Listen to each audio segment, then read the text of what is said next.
Hello दोस्तों, आज अपन बात करने जा रहे हैं एफ ब्लॉक एलिमेंट्स के बारे में। एफ ब्लॉक एलिमेंट्स के बारे में आपको पता ही होगा। अपनी जो पीरियोडिक टेबल होती है उसके अंदर सबसे नीचे ही नीचे शो होते हैं लेंथेनॉइड और एक्टिनॉइड तत्व। उन लेंथेनॉइड और एक्टिनॉइड तत्वों को ही बोलते हैं एफ ब्लॉक एलिमेंट, क्योंकि लेंथेनॉइड श्रेणी जो आती है उसके अंदर लेंथ 4F कक्षक जो होता है उसके अंदर आते हैं लेंथेनॉइड तत्व, और एक्टिनॉइड तत्व के अंदर 5F श्रेणी जो आती है वो आती है। अब लोग तत्व आवर्त सारणी के नीचे अलग से दिखाए जाते हैं। इन्हें आंतरिक संक्रमण तत्व इनर ट्रांजिशन एलिमेंट भी कहा जाता है, क्योंकि इनमें एफ ऑर्बिटल बढ़ता है। इनर ट्रांजिशन एलिमेंट क्या होता है?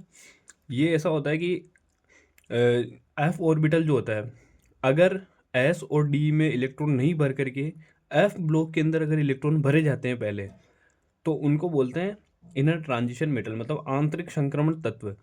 अंदर वाले कक्षकों के अंदर इलेक्ट्रॉन भरे जाते हैं इसके लिए, इसलिए एफ ऑर्बिटल में यहाँ पे इलेक्ट्रॉन भरे जाते हैं तो इन्हें आंतरिक संक्रमण तत्व कहा जाता है। आवर्त 6 और 7 में ये उपस्थित होते हैं। नीचे वाले जो भी दोनों आवर्त होते हैं उनको 6 और 7 बोला जाता है।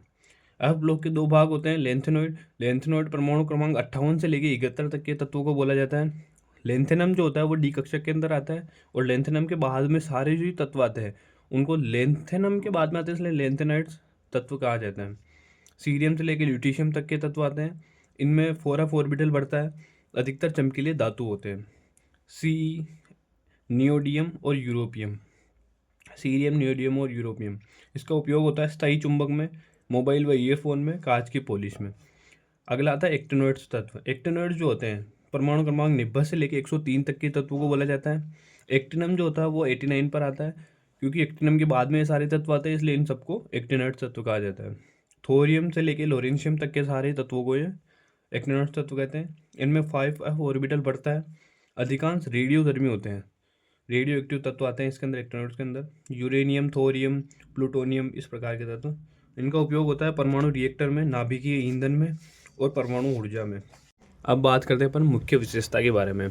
मुख्य विशेषताएं जो होती है इसकी, सभी धातु होते हैं, परिवर्ती ऑक्सीकरण अवस्था पाई जाती है, घनत्व व गलनांक अधिक होता है, आवर्त सारणी में अलग से दिखाए जाते हैं।